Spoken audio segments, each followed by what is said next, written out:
As of today, I will be living here at Mother Base. Now my real trial begins. Zadornov was paying my room, board, and tuition, but he has since been captured. I told the man that with no more money from the KGB, I could no longer afford school. He bought my story, and when I said I would be willing to work, he took pity on me and let me stay. For some reason, Miller really pled my case. That was helpful, but the man is still a fool. His men are no better. They think their training makes them strong, but that kind of strength is nothing in the face of true power. And better yet, they wait on me hand and foot, believing I am just a schoolgirl. Looks like I won't be working too hard after all.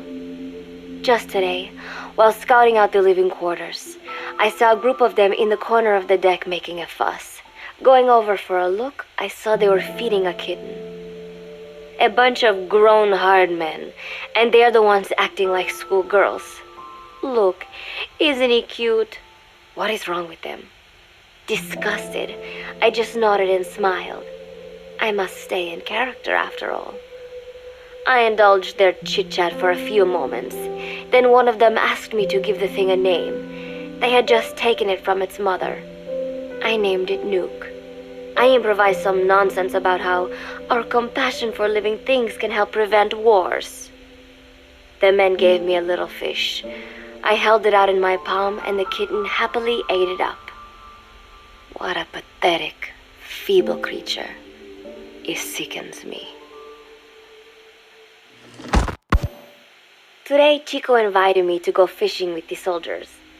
I suppose finding one's own food does have its merit, but I prefer not to be involved in such a degrading task.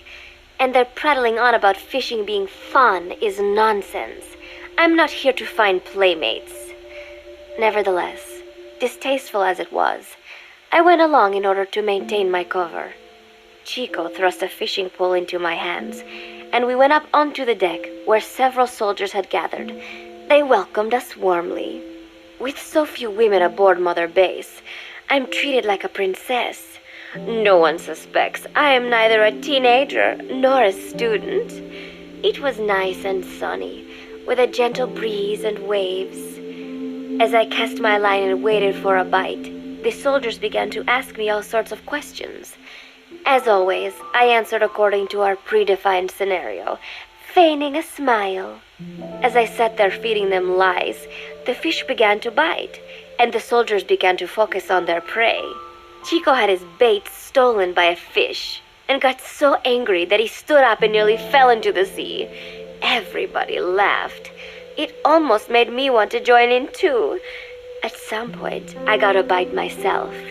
The instant after I felt that first gentle tug, the fish yanked the line with astonishing strength, and I let out a cry of surprise. I thought he was going to be huge. It was my first time fishing, and I was a bit flustered, so the soldier beside me helped by supporting the pole from behind. "Reel it in," they shouted. I nodded, turning the handle as fast as I could. I wondered what kind of fish lived below the surface, and thought back to the deep sea dives I had to do as part of training. Those were difficult days, but I remember finding the multicolored fish gliding through the water incredibly soothing. After a hard fight, I pulled it up. To my surprise, it wasn't even half a vara, rather anticlimactic. But I wasn't doing it for fun, so I wasn't the least bit disappointed. Nuke was hovering nearby with an expectant look on his face, so I gave the fish to him. All in all, a thoroughly wasted day. Preparations are coming along nicely. No one suspects me of being the one to let Zadornov out of his cell. Today, Amanda and I taught Cecile how to make gallo pinto. It is a simple home-cooked dish consisting of black frijoles mixed with arroz. It is well known throughout Central America, not just in Costa Rica, so it is no surprise that a Nica like Amanda would be good at making it. But I was raised in the States from a very young age, and can hardly even remember my mother's gallo pinto. Having to make chit-chat with that clueless bird lover and the so-called revolutionary was excruciating. And, clueless or not, I will need to be especially careful around Cecile, the one who actually recorded that tape. Thankfully, Miller and his men seemed to believe I mistook the tape I found for one my friend made. In any case, one can never be too careful. Anyway, the three of us minced garlic and herbs, then cooked them in a pot with frijoles we'd soaked overnight. While waiting for them to cook, we sautéed onions and arroz in a frying pan. Cecile worked the frying pan according to Amanda's directions, but seemed a bit glum. She does have a knack for cooking, though. She is French, after all. We added water to the pan and watched the arroz begin to steam. While we waited, Amanda shared memories of her mother with us. They had been separated because of Somoza, but the taste of her mother's cooking was still fresh in her mind. When the frijoles were ready, we drained the water, stir-frying them with the rest of the vegetables. Quite a complicated process for home cooking. Nonetheless, it kept them occupied. The longer we sat and talked, the greater the chance of my arousing their suspicions. With women, it is not enough to just bat your eyelashes and giggle. It takes a lot of effort to divert attention. When the arroz was done cooking, we folded it into the frijoles and added salsa, stirring the mixture as it simmered. At this point, for some reason, the conversation turned to romance. Why does it have to be that way whenever women get together and chat? Cecile fancies herself to be well-versed in such matters, and gave Amanda all sorts of advice. It was harmless enough, until, to my irritation, she began pestering me whether there was anybody I liked. Not right now, I said, trying to dodge the question. But she pressed on. It's Snake, isn't it? I gritted my teeth and played it coy. Maybe. Cecile nodded and giggled. He is pretty sexy, isn't he? What a ditz! It's all I can manage to just survive. The thought of romance has never once crossed my mind. I have no interest in that kind of man. Soon enough, a rich aroma began to fill the room. The gallo pinto was ready. New came over and rubbed up against our legs, looking for a handout. Unfortunately, it was not the kind of food a cat would like. We let a few of the soldiers have a bite, and then headed off to the mess hall.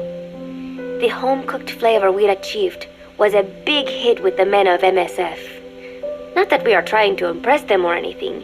Even I could manage a dish like that. Snake enjoyed it too. Let me make this absolutely clear. I have no interest in that man.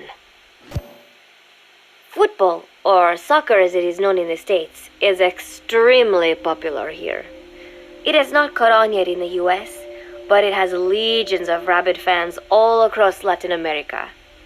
These fans can get so rowdy that it is commonly believed El Salvador and Honduras went to war in 1969 over scuffles in a soccer match. In reality, tensions between the two countries were already high.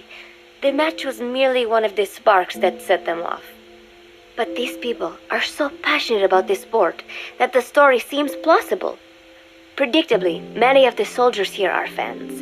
They have apparently divided themselves into Costa Rican and Nicaraguan teams and started playing each other. To play, you need a ball and 2 goals. The R&D team built and set up simple goals on the deck. I had absolutely no interest, but Chico insisted that I come and watch. It was not a proper match by any means. The pitch was not even regulation size, but the players and spectators alike got pretty excited. They banged empty cans and shouted cheers through the handmade megaphones. It almost felt like carnival. Huey, the referee, blew a whistle to start the match. The soldiers' training has left them in excellent physical shape, but they lacked the honed skills of professionals and their play was quite rough. Midway through, one of the men collided with another. They started shouting at one another, but Huey stepped in. I thought we had forsaken our countries, become one with the earth, he said, quoting Snake. We are not competing for national pride here, and we are not fighting for the good of any one country. This is not a war. Soccer is a peaceful sport, am I right? The soldiers nodded. They know the pain of war, and they share Snake's vision. Perhaps that is why all this resonates with them. Team Costa Rica was down a man, and somehow I was picked to fill in. Costa Rica had the advantage up until that point. I suppose Huey wanted to keep it balanced. The soldiers agreed with Huey's call. Maybe the Costa Rican players felt an even matchup would be more fun too. I could not be bothered to run at first, but chasing the ball out there in the hot sun, I was soon drenched in sweat. Before long, I found myself actively seeking out the ball, partially out of desperation. I picked up a loose ball deep on the opponent's side of the field. Even though he's Nicaraguan, Chico cheered me on, yelling, "Go for it, shoot!" I launched the ball as hard as I could, only to have it blocked by the keeper. Disappointment only increased my determination. In the end, I didn't score a single goal, and Costa Rica gave up its lead. It was really close, though. We congratulated each other on a good match and sprawled out in the shade on the deck, exhausted. The ocean breeze felt so nice on my sun-soaked body. Nuke came over. It is one of his favorite spots, and stretched out next to me. And together, we watched fluffy white clouds drift lazily across the clear blue sky. It was lovely out today, so I decided to sun myself in a lounge chair up on the deck when Strangelove came up to me. Despite the heat, she was in her usual long sleeves and pants. I waved at her. She looked away and mumbled, "Hello there. Fancy meeting you here." I asked if she needed anything, feeling her eyes creeping up and down my body like she was savoring it. Finally, she swallowed and said, "You have such beautiful skin." Bewildered, I shook my head and said, "No, not at all. I had heard rumors that she was a lesbian, but she couldn't be after me, could she?" She continued to stare and said, "No, it is beautiful, but you must not let yourself get so tanned." And then she took my hand in hers. "What is wrong with a little sun?" I asked, trying to cut the conversation short. But she shook her head violently. "No, you mustn't. A young lady should take better care of her skin." She was acting strangely now, as if aroused. She lectured me on the perils of tanning, how it ages skin, causing wrinkles and spots, and in the worst cases, even skin cancer. I knew already that tanning could cause spots, but I thought only pale-skinned Anglo-Saxons had to deal with that. Having a scientist tell me it causes aging, though, that spooked me a little. If I am to keep playing the teenager, I will have to start paying more attention to my skin. Sensing my anxiety, she took a small tube from her pocket. She said it was the sunscreen she always used. She told me to keep it. I didn't know what to say. I was more than happy to take it, but exactly what were her intentions? Was she merely being nice? Or is she really into me? Either way, there was no reason to refuse, I suppose. I have undergone training.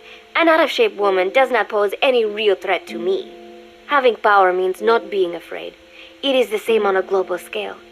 A country with nukes can dictate terms to a country without them. I thanked her and took the tube. Then she offered to put some on for me. She squirted some lotion onto her fingers and began rolling it into my chest.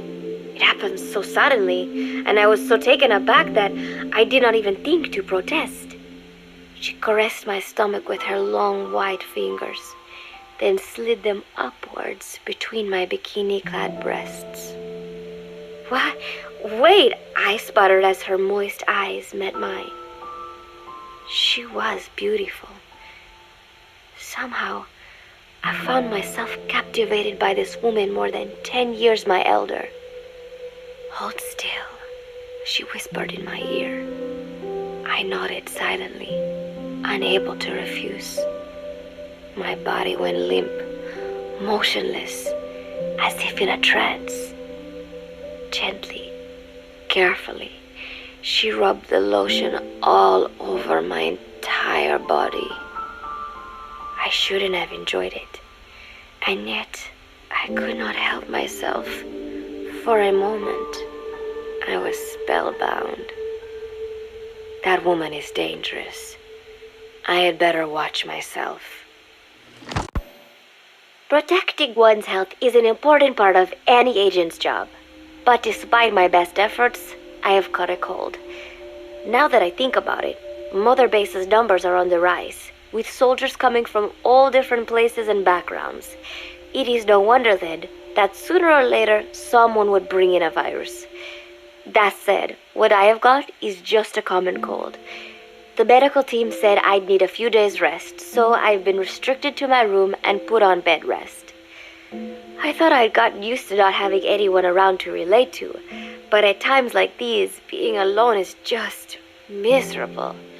All I could do is lay there and stroke Nook's back, trying to take my mind off how bad I felt. Nook just sat there, not making a sound. But I did have visitors. Amanda and Chico, Huey, Cecile, Miller, and a few of the soldiers I've become relatively close to. Amanda made me a soup with herbs she said were good for a cold. Miller told me to take it easy. I will sing you a lullaby, he said, then broke out a guitar and sang some incomprehensible song in Japanese. I did not need to understand the lyrics to know he is an awful singer. Then he said, "You know what is good for a cold? Suppositories. Here, I'll show you." He began to take off his pants, so I threw my tissue box at him to make him go away. Then Strangelove showed up, saying she had some miracle Indian cure. "It has got eucalyptus extract," she said. "It works best if you rub it into your chest." And then she tried to take off my nightshirt. I whacked her with my pillow, and I got rid of her. Chico brought me a little flower in a cup. It had been growing in a little bit of earth that probably found its way on board stuck to something else. "I found this on the deck. Here, you can have it." He tried to act nonchalant, but I am pretty sure he's got a crush on me. None of them understand. If they thought these little visits would cheer me up, they were wrong. Tonight, Snake himself came to my room. Like the rest, he believes I am just a schoolgirl and treats me as such. "Why did you abandon your country?" I asked him. "Why create the MSF?" Of course, I knew the answers already, but I wanted to hear it from him. As I had imagined, he was not exactly forthcoming. All he would say is that his country abandoned him because all he could do was fight, and that is why he needed the MSF, because that is all he is any good for. Then he said, "Fighting is the only thing I understand, but that does not mean I have got a grudge against those who believe in peace. I am not one of them, and I do not believe in peace. Conflict is in man's nature. We fight our enemies in order to survive." Maybe we are not so different after all, he and I. But that is exactly why I'm going to have to kill him, or else he will have to kill me. When I stop and think about this wretched existence, being killed by a man like that suddenly does not seem like such a bad thing. Every month, Mother Base throws a party for all the soldiers whose birthdays fall in that month. There is something strange about a military organization having parties. Really though, it is just an excuse to drink and make noise. It is not easy to get alcohol on a fortress in the middle of the ocean. Most days they are training from dawn till dusk. They do not have time for things like drinking. That is why Snake and Miller came up with the idea, to give everyone a chance to let loose. Obviously, a bunch of boors like that are not going to bother with blowing out candles on a cake. Rather, they sit there in a cloud of cigarette smoke, drink beer, eat meat, tell tasteless jokes, and swap crude insults about one another's hometowns. But it hardly ever breaks out into something serious. They talk up a storm, but they're just having fun. It is funny. You have got members of FSLN rubbing shoulders with the UCLAs, People who once would have considered the other mortal enemies. I wonder if that is what makes Big Boss so popular. In leaving their countries behind, they leave their hatred for other countries too. Miller seemed a little protective of me. Hope they're not being too crude, he said. But soon enough, he too was drunk. He yelled, "Come here and take a look at the real Kazuhira Miller," then dropped his pants and mooned everybody. The other soldiers burst out laughing. I have never seen such a crude, ridiculous party before. And yet, all these people, laughing and acting the fool. Is this what they call peace? For some reason, I began to think about all that has happened since I came here. Fishing with Chico, cooking with Amanda and Cecile, playing soccer, having visitors when I caught a cold. When I stop and think about it, my time here has been the most peaceful of my life. But that is about to end. I cannot imagine he will be willing to negotiate. It seems I am to fight the legendary Big Boss. I do not know if I'll be able to beat him, but if I have to choose between death and defying Cypher, I will gladly choose death. The thought of dying does not scare me, but if I disobey my orders, the fear and despair awaiting me will be far worse than anything I can imagine. It was Cypher who took me in as an orphan, gave me food and a place to live. His orders may have been unreasonable, but I will never repay my debt entirely. It seems I have no choice. I must fight this man. I must fight Snake. Do you know Miller, Snake's right-hand man? Apparently has got at least one serious weakness. He is an insatiable womanizer. He does not bother me, most likely because he considers teenagers off limits. But he has hit on every single one of the few female soldiers here at Mother Base. They ought to be telling him where to stick it, but end up falling for it so easily. I think some of it stems from the fact that he is actually not that bad looking. Anyway, today, that nasty habit got him in trouble. He and Snake got into one of their rare fights, and I was there to see it. They burst out of the showers, completely naked, trading punches. I am no child. The sight of a naked man does not make me blush, but this was something else. "Maybe this'll teach you," Snake yelled as he slammed his fists into Miller's chest. I heard later that apparently he had been two-timing someone, and that same someone had gone to Snake with her troubles. As I see it, it is her own fault for letting herself be deceived like that. If she is too dumb to see through Miller's lies, then she got what she deserved. But this was not the first time it had happened, or the second, and Snake read Miller the riot act. Miller argued back, and what began as a shouting match turned into a fist fight. "You son of a bitch," Miller yelled as he swung. "Not bad," said Snake, smiling, "but not good enough." And then he was back on the offensive. They had already been at it pretty hard in the showers, and their bodies were covered with bruises. Both of these men had been trained for war, their bodies deadly weapons. They were each bleeding from a dozen places. All this from a fist fight. Even so, it was far less gruesome than if they had given it their all. It was obvious that one of them would be dead were they fighting for real. Miller took another swing, yelling, "Try this then!" Snake parried, then responded in kind, but I could tell he was not aiming for anything vital. "You are one tough bastard, boss," Miller muttered. A smile crept across his face as he caught his breath. And then they went right on fighting. Blood and sweat flew off their glistening bodies. It was combat without hatred or hostile intent. I had never seen violence like this before. And yet, it was more than just a friendly tussle. They were utilizing every technique they knew. It was not a sporting match. They were not playing by the rules. How could they keep this up?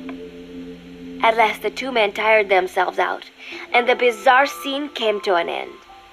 They looked at each other's battered bodies, and then burst out laughing, embracing and congratulating each other on a good fight. It all seemed so idiotic. I still cannot fathom such behavior. But somehow, I got the sense that for all his womanizing, Miller really only trusted one person, and that was Snake. There was no way I could ever come between the two of them, and at that thought, I began to feel as if I had lost. All of Mother Base is preparing for a festival. Since Snake and his soldiers spend so much time fighting, they are setting aside one day a year for peace and relaxation. I do not know all the details, but apparently that is what Snake and Miller decided. These soldiers love the idea, of course. There is so little fun to be had here that everybody looks forward to events like these. That is all well and good, but somehow I got roped into getting on stage.